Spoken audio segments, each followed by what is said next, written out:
fazer. Entendeu agora a diferença aqui? É o cumprimento que nós somos responsáveis por eles. E não porque ela prescreve o que devemos fazer. Já a legislação jurídica, cujo cumprimento somos responsáveis frente à coletividade. Também, para Kant, o termo legislação é em relação ao cumprimento. Não é porque legislação legisla, dá leis, dá deveres a serem cumpridos. Não é que ela prescreve deveres em relação aos outros. Olha que grandeza.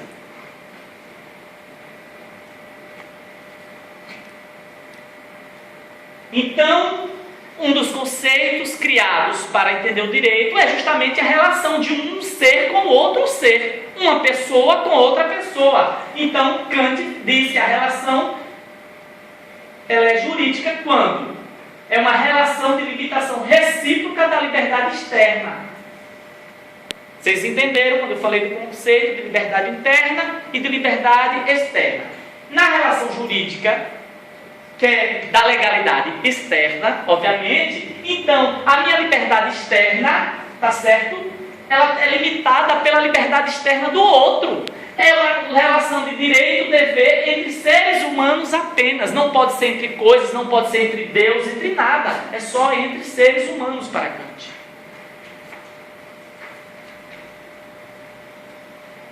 Outra grande descoberta de Kant para o direito foi o conceito de autonomia e heteronomia. Autonomia, faculdade de dar leis a si mesmo.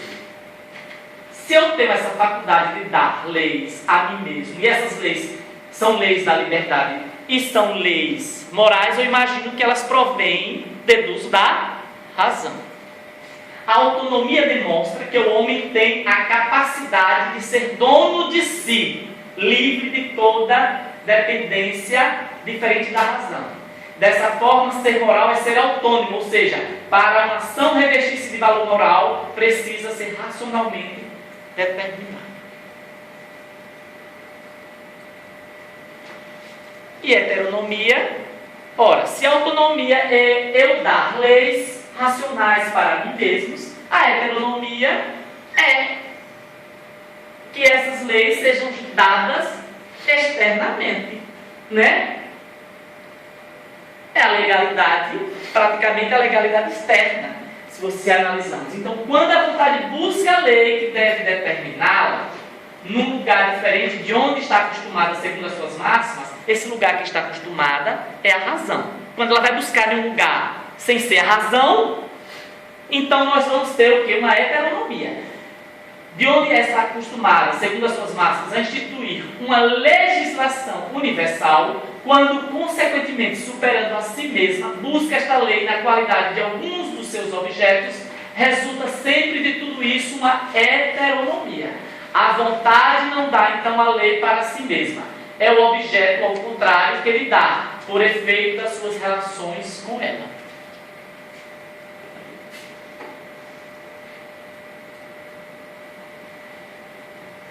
Aí Kant vai elaborar mais uma outra coisa fantástica. Ele vai criar uma coisa chamada os imperativos. E ele vai dizer que há dois tipos de imperativos. Os imperativos hipotéticos e os imperativos categóricos.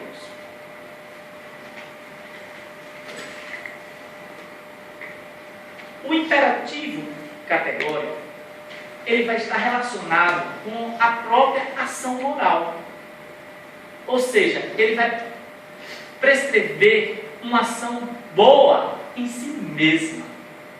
Enquanto que os imperativos hipotéticos, eles vão prescrever uma ação também boa, mas só que essa ação não é boa em si mesma. Ela precisa de um fim. Tá certo? Aí, como ele vai descrever os imperativos? Todos os imperativos, imperativo, gente, é uma ordem, é um dever, uma ordem, tá certo? São expressos por meio da palavra dever, indicam com isso a relação entre uma lei objetiva da razão e uma vontade que, segundo a sua constituição subjetiva, ou seja, do próprio sujeito, não é necessariamente determinada por essa lei, uma coação. Pronto, é só até aqui. Uma coação.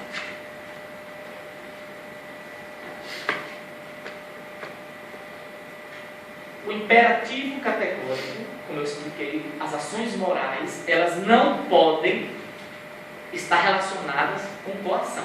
Lembre-se disso. Uma ação moral, ela não pode estar relacionada com coação. É tanto que um dos critérios para se fazer a distinção entre direito e moral é que a moral não é seguida de coação. E o direito, a coação é um dos fundamentos do direito positivo.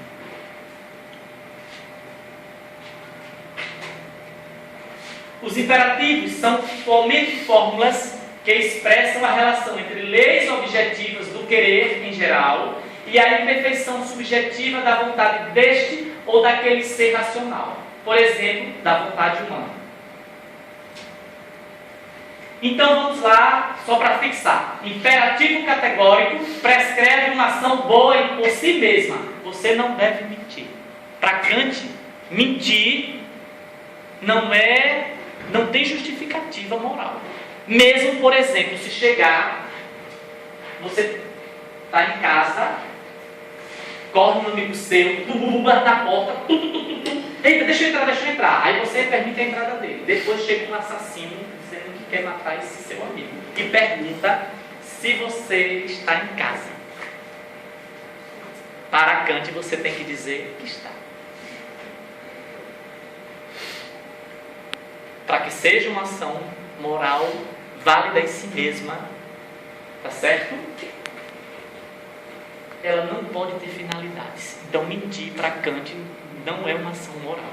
Mesmo nesse caso disso aí. Imperativo hipotético. Por quê, gente? Porque essa não permissibilidade. Porque para Kant, uma ação moral, um imperativo hipotético, ele não pode ser relativo, ele é absoluto, ele é incondicional. Então, se você pega e dá essa relatividade a ele, a tese moral de Kant cai de água abaixo. A lei da razão, ela é absoluta e não relativa. Kant não é relativista, viu?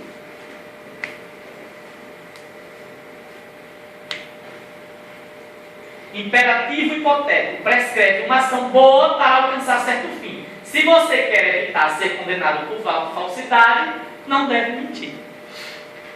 Veja que eu tenho um objetivo, um fim. Na ação do imperativo categórico é aquilo e acabou-se. Tá certo? Há 3 espécies de imperativos morais, né?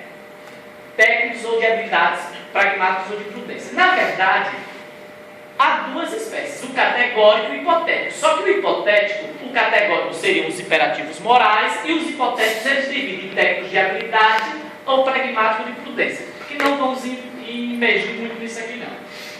A forma do imperativo moral: você deve executar a ação A. Veja! Olha o verbo dever, como a gente viu, e não tem nada dizendo depois dela. Deve executar a ação moral por quê? A ação A porque ela é boa em si mesma. Já na forma do imperativo técnico, se você quer alcançar B, deve executar a ação A. Na forma do imperativo pragmático, esses 2 aqui são todos imperativos hipotéticos. Por quê? Tem um fim, não é? Uma finalidade. Então, o imperativo pragmático, porque você ama, deve alcançar. Porque você quer, porque você deve alcançar B, você deve executar a ação A.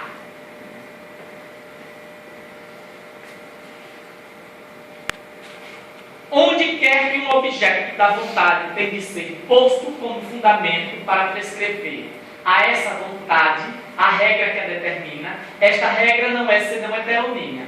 O imperativo é condicionado. Olha que ele faz agora uma mistura.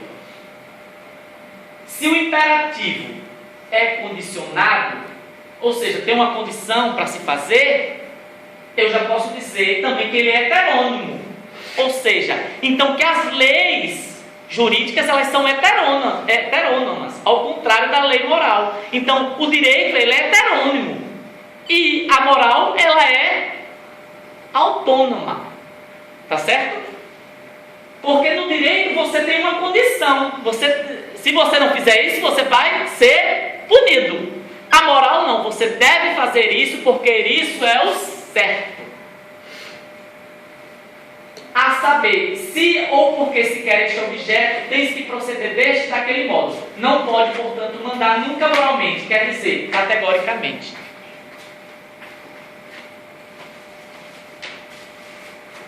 Imperativo categórico. Então vamos agora ao enunciado dos imperativos categóricos de Kant. Como foi que ele formulou esses imperativos categóricos? Como ele universaliza a moral? Tá certo? Então é o seguinte: age somente segundo uma máxima tal que possas querer ao mesmo tempo que se torna uma lei universal. Observem que ele diz que quando a gente vai agir, as nossas ações, regidas pela razão, elas têm que se tornar, para ser moral, uma lei universal. Ou seja, é que minha ação ela não possa lesar o outro, e a ação do outro não possa lesar a minha pessoa também. Para que essa ação seja moral, ela tem que ser universal. Então eu só posso dizer assim, vamos dar um exemplo. Mentir, não mentir, é uma ação moral? Porque se todos não mentirem, ela vai ser boa em si mesma. Então a gente pode universalizar. Matar alguém, eu posso universalizar isso? Não, eu não posso universalizar. Porque, por exemplo, se você mata um ser humano, aí é uma crítica que as pessoas às vezes condenam Kant dizendo que ele defendeu a pena de morte. Porque Kant não defende a pena de morte, tá? Eu não posso dizer que, por exemplo, na legítima defesa, matar alguém seria moralmente legítimo, pena de morte. A gente viu hoje, recentemente, a condenação de um traficante por... Vamos tirar esse adjetivo traficante, porque senão a gente limita a dignidade da pessoa humana. Um ser humano foi condenado à morte por uma lei que não é uma lei da razão, não é uma lei racional, apesar de ser uma lei estatal, que naquele estado deve ser respeitada, mas pelo fato de ser uma lei estatal não significa que ela seja uma lei justa, né? Então, para Kant, matar um ser humano não é uma coisa digna, não é uma coisa moral que se possa universalizar. Eu não posso, então, nesses casos, relativizar. Matar um ser humano é condenável de qualquer maneira.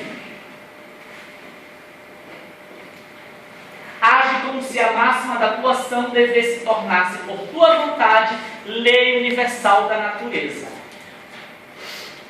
Imperativo: age de tal modo que possas usar a humanidade tanto em tua pessoa como na pessoa de qualquer outro, sempre como fim ao mesmo tempo e nunca apenas como meio. Olha, as ações elas podem ter dois tipos de fins: fins subjetivos e fins objetivos. As ações jurídicas, as ações que não são morais, no sentido a priori, elas têm um fim. Mas quando ela é uma ação a priori, ela também pode ter um fim em si mesmo. Esse fim em si mesmo, objetivo, no caso da ação moral, é a humanidade. Olha que coisa grande. Então, o fim moral objetivo,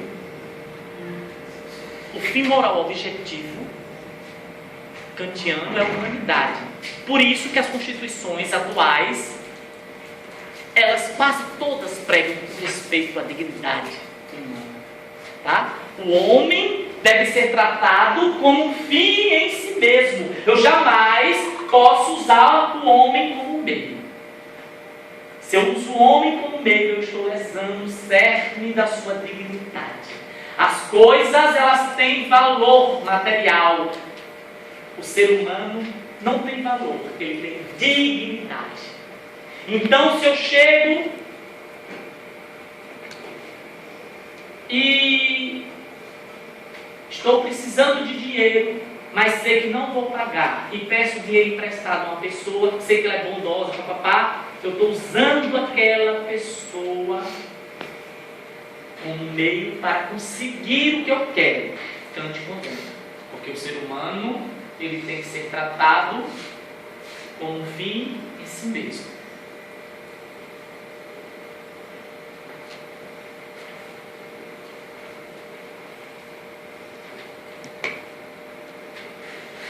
Então, depois de termos visto que existe critérios de separação entre a moral e o direito, por Kant, a gente já pode adentrar no mundo jurídico e dizer que o direito é o que possibilita a livre coexistência dos homens, a coexistência em nome da liberdade, porque somente onde a liberdade é limitada, a liberdade de um não se transforma numa não liberdade para os outros.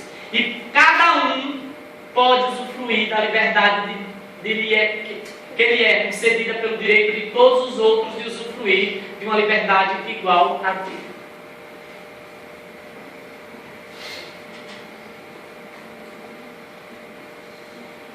Então, com as palavras, aquelas palavras anteriores eram de Norberto Bobbio. Aqui é o direito é o conjunto das condições por meio das quais o arbítrio de um pode estar de acordo com o arbítrio de outro, segundo uma lei universal de liberdade. Requisitos, então, que foram usados para a definição do direito em Kant. O direito pertence a todas as relações externas, que a gente viu isso, constitui-se na relação de dois ou mais arbítrios, arbítrio de um com o arbítrio do outro, ou seja, a vontade da liberdade com a liberdade do outro. A coexistência recíproca desses arbítrios. Quando eu digo coexistência,